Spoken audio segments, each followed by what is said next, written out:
Maka beda amal, beda pilihan, beda partai, beda coblosan, beda iman. Tahun-tahun sebelumnya sudah merasakan, ingat-ingat sampai nanti ya. Ini 2023 sudah dekat ya. 2022 pun sudah mulai. Sayyidina Ali, beliau ketika mendapatkan sebuah hadis, idza buyi'al imamani falyuqatilul awwal al-akhir, jika dibaiat dua imam, dua pemimpin, maka yang pertama boleh menyerang ke yang kedua. Beliau amalkan hadis ini, maka beliau seranglah sahabatnya Muawiyah. Apa kata mereka?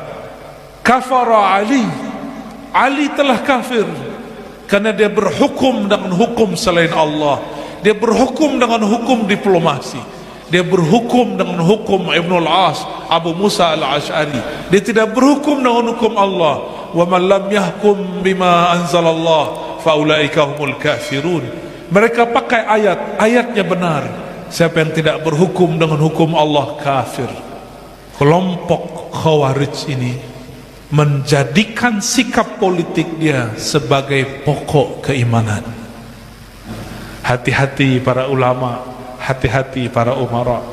Orang yang cinta kita saat ini belum tentu dia cinta benar-benar cinta. Selevel Sayyidina Ali. Ada yang cuma cinta, dicintai karena nafsunya orang yang mencintai.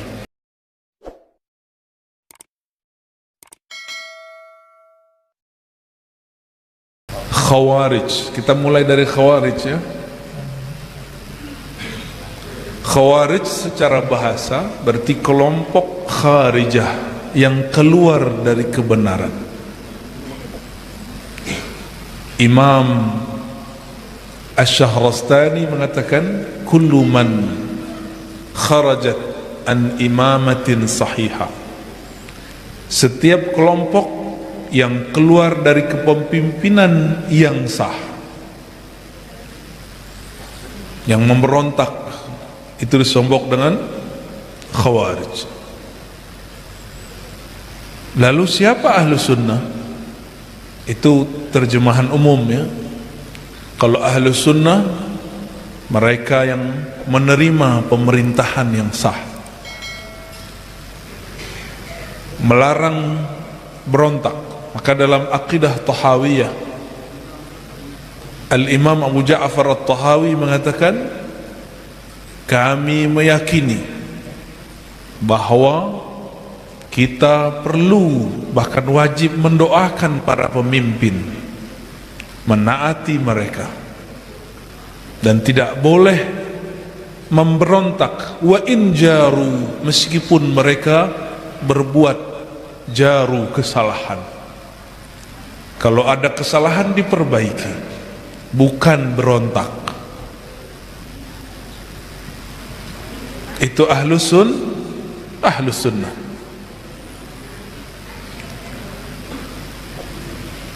Kenapa Khawarij ini memfatwakan berontak? Karena ada satu kaidah yang mereka keliru dalam memahaminya. Apa kaidahnya? Mereka beranggapan kalau kita mengatakan iman itu tasdik, ikrar, amal, itu dibagi dua. Tasdik itu disebut usul. Apa arti usul? Pokok, aslul iman. Tasdik ada di kolbu.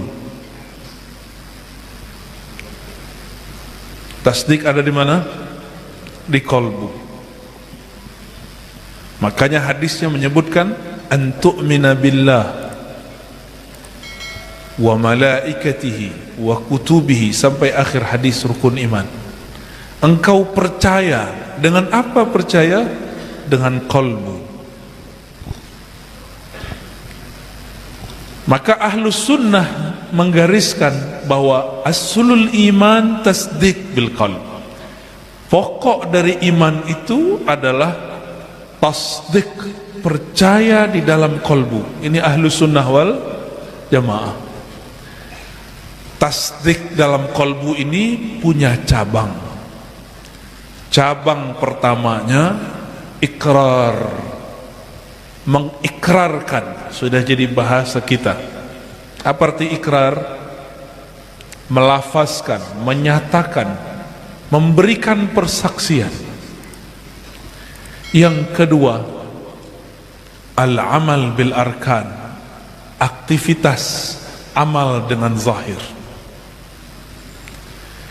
Dari aktivitas itu muncullah kemudian amal, tindakan-tindakan politik, amal-amal jasad. Ahlus sunnah menganggap amal zahir adalah cabang. Kalau amal zahir berubah, cabang tidak berubah. Jika berbeda cabangnya, tidak berbeda pokoknya. Namun Khawarij berpandangan lain. Bagi Khawarij, iman itu tasdik dalam kolbu, ikrar dengan lisan, amal dengan jasad, dan semua ini disebut dengan pokok iman. Bagi mereka, ikrar itu pokok, amal itu pokok. Maka beda amal, beda pilihan, beda partai, beda coblosan, beda iman. Tahun-tahun sebelumnya sudah merasakan, cuma karena beda nomor coblosan keluar dari grup WhatsApp, ya, tengkar di Facebook, betul ya. Ustadz, guru, kiai dibentak oleh jamaahnya. Kawan saya dibentak kiai, guru saya dibentak ulama, wali Allah, cuma karena dia mengajarkan, wahai anak-anakku, ini cabang iman, hanya cabang. Kalau kita berbeda dalam urusan politik, bukan berarti berbeda pokok iman. Jangankan urusan politik, ada orang kunut, satu tidak kunut, imannya sama gak? Jangankan antara orang kunut tidak kunut, orang yang tidak sholat tapi dia tidak ingkar kewajiban sholat pun masih beriman, belum batal keimanannya. Jangankan antara orang sholat dengan yang tidak sholat tadi, bahkan orang bermaksiat pun selama dia tidak menghalalkan maksiatnya, dia pun masih disebut mukmin. Apalagi cuma berbeda coblosan. Maka tolong diingat-ingat kaidah ini, saya sampaikan di mana-mana. Beda pilihan politik bukan berarti beda iman. Coba diulang. Beda pilihan politik bukan berarti beda iman. Diringkas, beda politik bukan beda iman. Coba dibaca. Ingat-ingat sampai nanti ya. Ini 2023 sudah dekat ya. 2022 pun sudah mulai ya. Beberapa bandara itu kita turun, baliho-balihonya sudah banyak, calon stres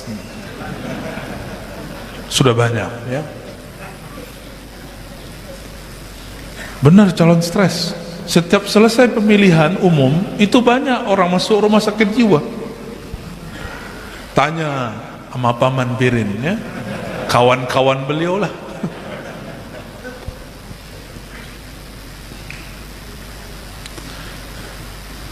Kelompok Khawarij beda politik, beda iman. Meskipun berkunut, meskipun belajar sifat 20, meskipun kadang-kadang baca Ratibul Haddad, Ratibul Attas, tapi cuma karena beda politik kita dibentak. Ini ciri-ciri kelompok sudah keracunan Khawarij. Oh, ini ahlu sunnah, saya berkunut. Itu fikih kamu yang kunut, tapi fikih siasahmu belum ahlu sunnah. Malam tadi guru Wildan mengijazahkan sanad zikir. Itu silsilah ke atasnya berasal daripada Imam Abu Hamid Al-Ghazali. Imam Ghazali mengambil dari Abul Ma'ali Al-Juwaini. Abul Ma'ali Al-Juwaini ini beliau punya kitab judulnya Al-Ghiyas atau Ghiyasul Umam. Apa kata beliau dalam kitab itu? Jika dalam ibadah kita boleh berbeda, satu kunut, satu tidak kunut, satu jahar basmalah, satu tidak jahar basmalah, apalagi dalam pilihan sikap politik, maka berbeda dalam politik tentu lebih boleh. Maka kami berharap jamaah yang mengatakan dirinya sunnah, tolong pegang-pegang kalimat ini, kalimat yang tadi kita baca. Beda politik bukan berarti beda iman, ya. Nikmati saja. Dahulu di zaman Sayyidina Ali karramallahu wajhah, orang yang sangat alim, Madinatul Ilm Rasulullah, beliaulah pintunya. Kalau beliau pintunya, tiadalah pintu itu kecuali ilmu lewat melewatinya. Maka tiada maklumat dari baginda Rasulullah sallallahu alaihi wasallam kecuali melewati lisan Sayyidina Ali. Sayyidina Ali, beliau ketika mendapatkan sebuah hadis, idza buyi'al imamani falyuqatilul awwal al-akhir, jika dibaiat dua imam, dua pemimpin, maka yang pertama boleh menyerang ke yang kedua. Beliau amalkan hadis ini, maka beliau seranglah sahabatnya Muawiyah, karena Muawiyah juga membaiat dirinya jadi khalifah. Terjadilah perang di suatu padang yang luas bernama Siffin, karena Sayyidina Ali ini punya pedang yang diberikan baginda Rasul sallallahu alaihi wasallam, namanya Zulfiqar, ujungnya ada dua. Karena keberkahan itu tiadalah perang dihadiri oleh Sayyidina Ali, melainkan beliau dan semua pasukannya menang. Jangankan itu, rambut Rasulullah jika dipakai oleh Sayyidina Khalid ibn Walid, maka beliau tidaklah perang kecuali menang. Apalagi ini pedangnya Rasul sallallahu alaihi wasallam.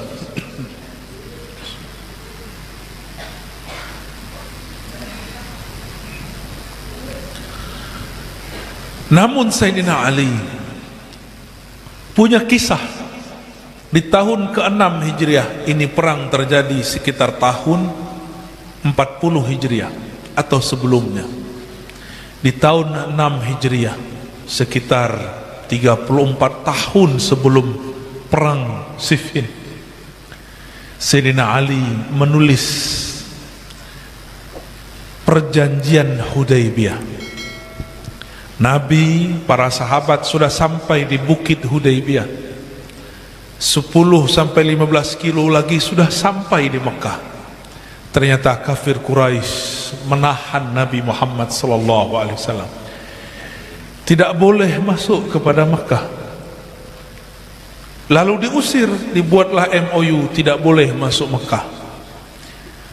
Akhirnya Nabi terima. Ditulislah di situ Muhammad Rasulullah. Apa kata kafir Quraisy? Kalau engkau Rasul Allah, kami tidak akan larang engkau. Tulislah Muhammad bin Abdullah. Apa kata Nabi SAW kepada baginda, kepada Sayyidina Ali? Ya Ali, hapuslah lafaz Rasulullah. Sayyidina Ali coba menghapus, tangannya gemetar karena ada lafaz Allah dan Rasul. Dia coba lagi, getar. Dia cari, akhirnya tidak sanggup. Dia katakan, wahai Rasulullah, saya tidak sanggup. Sayyidina Ali tidak sanggup untuk menghapus hatta cuma tulisan Allah, Rasulullah. Akhirnya Nabi bertanya, tunjukkan kepadaku mana lafaznya. Maka Sayyidina Ali tunjukkan. Beliau kemudian hapus dengan air ludahnya sendiri. Beliau mengalah. Ternyata bagi Rasulullah SAW, menang bukan berarti kita selalu dapatkan. Menang bukan berarti selalu kita peroleh. Orang benar mungkin ngalah dulu baru menang. Akhirnya Sayyidina Ali pun lega yang menghapus Rasulullah sendiri. Peristiwa ini diingat-ingat oleh Muawiyah. Muawiyah hadir saat itu belum muslim. 2 tahun setelahnya dia masuk Islam. Tapi dalam bab politik ini dia ingat, ketika Sayyidina Ali di tahun ke-40 itu mengalahkan pasukan Muawiyah. Muawiyah sudah terjepit. Muawiyah teringat ada mushaf Sayyidina Utsman yang juga menantu Rasulullah sallallahu alaihi wasallam. Maka dia ikat mushaf pada tombak, dia naikkan ke atas. Sayyidina Ali melihat ada tombak, di situ ada mushaf. Beliau dulu meridhai mushaf itu, dan di dalam mushaf itu ada nama Rasulullah, ada nama Allah. Maka beliau mengatakan, mundur. Maka mundurlah semua sahabat-sahabat dan pasukan-pasukan Sayyidina Ali. Di saat itulah pecah pasukan Sayyidina Ali.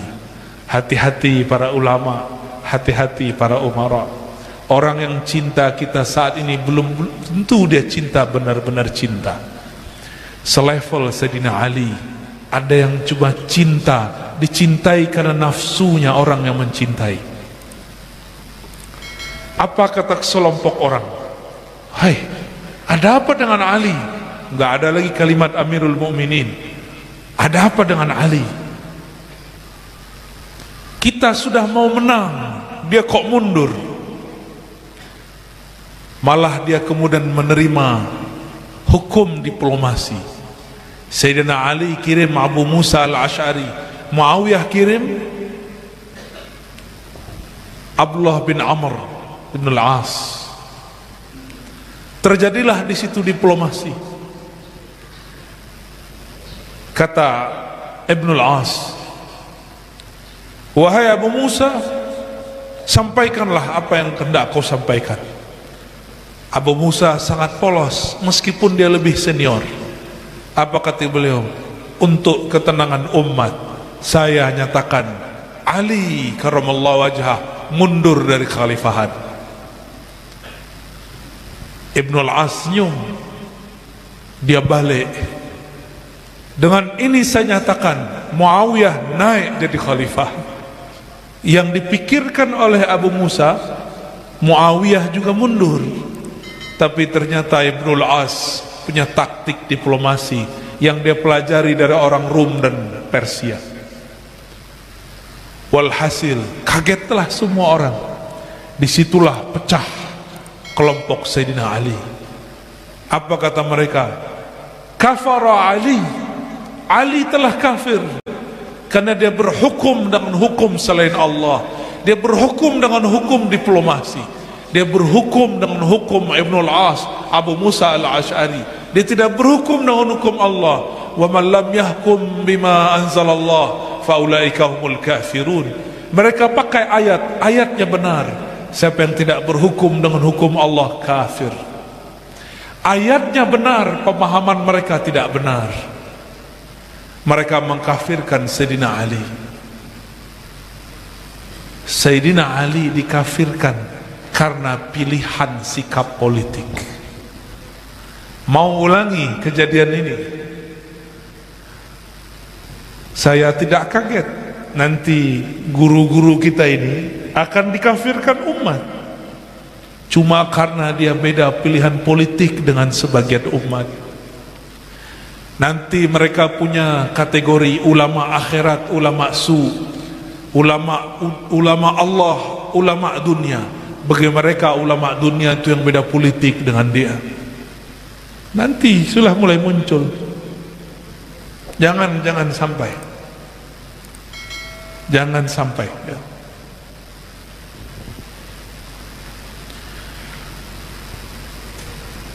Kelompok Khawarij ini menjadikan sikap politik dia sebagai pokok keimanan. Inilah kesesatan Al-Khawarij.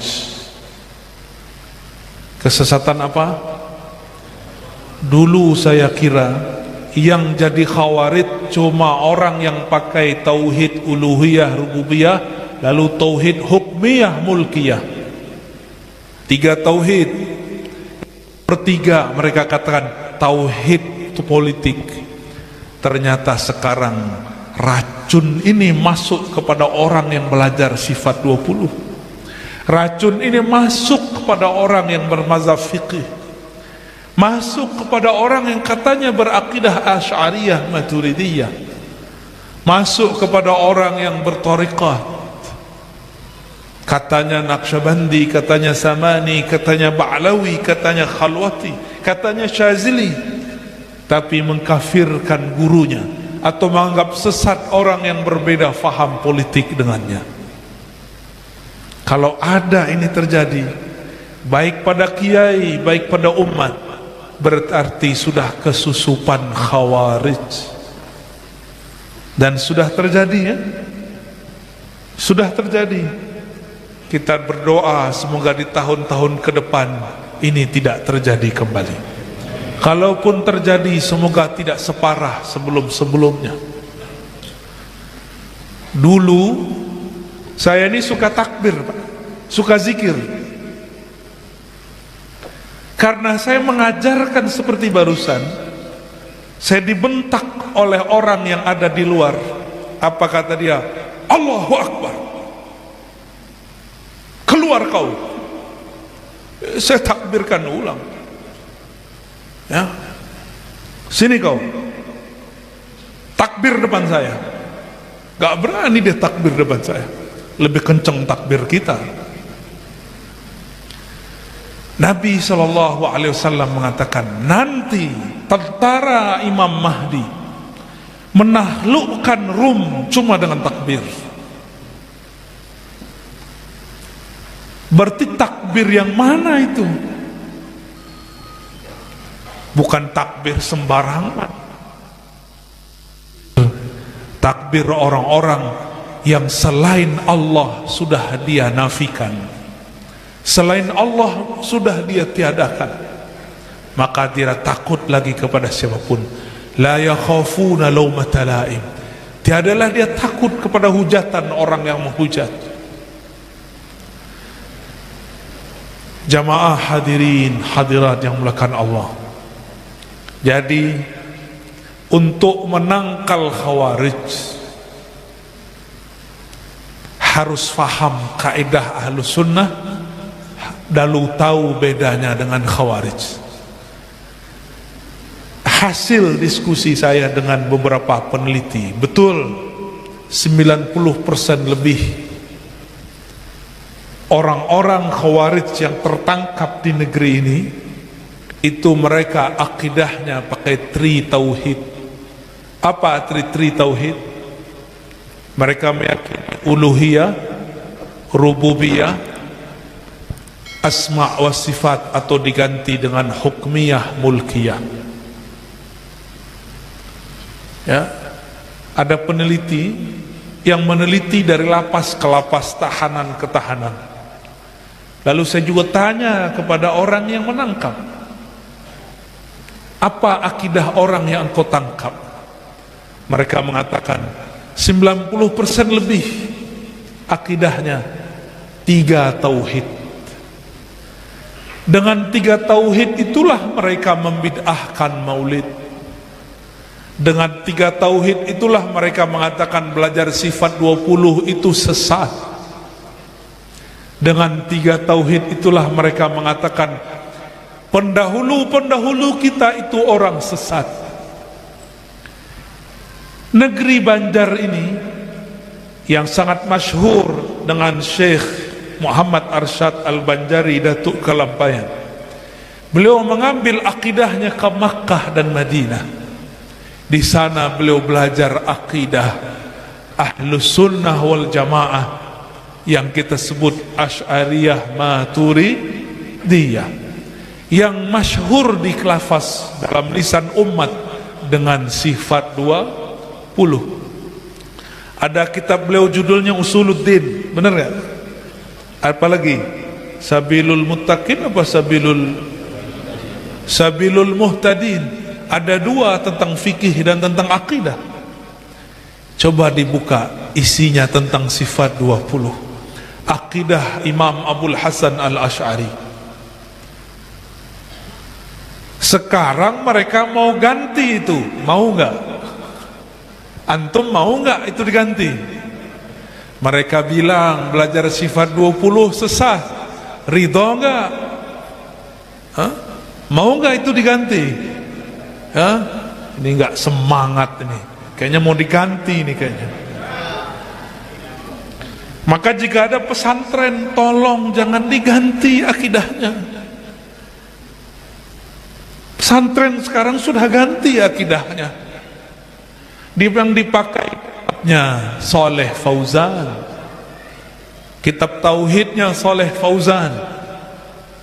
Tolong diganti lagi para kiai. Bukan saya menggurui. Siapa yang mengganti itu telah berkhianat kepada yang mengawal, yang mengajarkan Ahlus Sunnah di negeri ini dulu. Syekh Muhammad Arsyad Al-Banjari. Syekh Muhammad Arsyad itu kakek guru daripada ulama kami di Minangkabau, Syekh Ahmad Khatib Al-Minangkabawi. Beliau berguru kepada Syekh Nawawi Al-Bantani. Syekh Nawawi Al-Bantani berguru kepada Syekh Muhammad Arsyad Al-Banjari. Jadi orang Banjar ini kakek guru saya, ya. Saya tidak ridho kalau di sini akidahnya diganti, ya. Bisa putus nanti sanad ilmunya, bisa hilang nanti madatnya, keberkahannya. Maka kita sokong guru-guru kita yang masih mengajarkan sifat 20 dengan sanad yang bersambung kepada guru-guru, ya. Dengan ini Bapak Ibu yang muliakan Allah, mari pertahankan akidah Ahlus Sunnah. Mari kita tangkal, kita waspadai akidah Khawarij, akidah teroris, akidah ekstremis, akidah kelompok radikal yang menjadikan agama sebagai kendaraan politik, yang menjadikan agama sebagai alat-alat politik. Bagi kita bukan begitu. Politik sebagai alat menyebarkan agama, bukan sebagai agama yang dijadikan alat politik. Wallahu a'lam bishawab.